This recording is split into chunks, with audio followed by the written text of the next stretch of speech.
Modern criminology should question the traditional conception of the justice system, while at the same time presenting outdated perspectives on crime that often do not account for all the varying factors which can lead a person to commit a crime.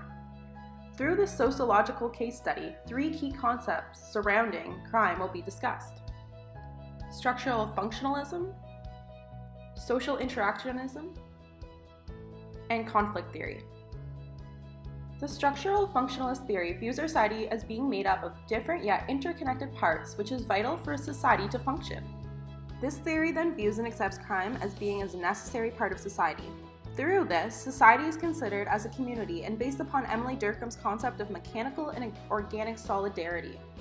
Mechanical solidarity is considered a pre-modern concept where deviance is the contradiction to the community's norms such as culture, religion, values, morals, and looks. When such deviance occurs, the society can react emotionally and intensely by demanding and applying some sort of punishment.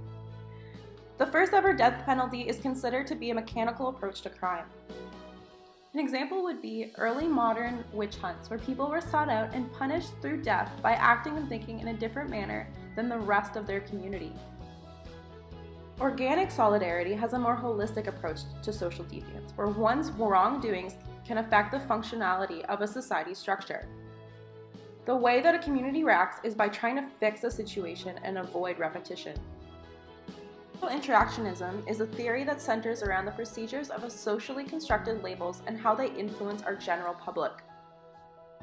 This theory does not simply tolerate and accept deviance as being a fundamental part of society, but instead scrutinizes and analyzes the assumptions based on how people are supposed to act, looking at these unreachable standards and social labels as a motive for committing certain crimes. Two examples of how society can influence a person into crime can be labeled as primary deviance and secondary deviance. An example of primary deviance would be speeding or drinking underage.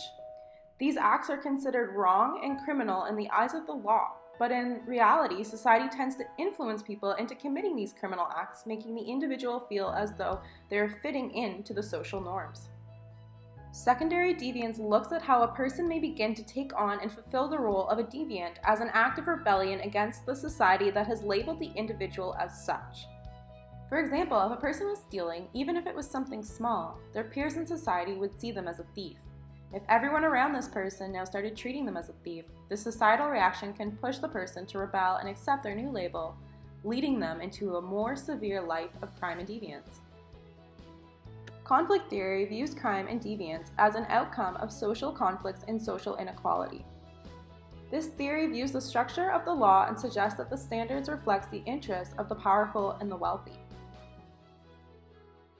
This theory was developed by a man named Karl Marx, which focuses on why things change by identifying the disruptive forces in capitalist societies and describing how power, wealth, prestige, and perceptions of the world divide each society.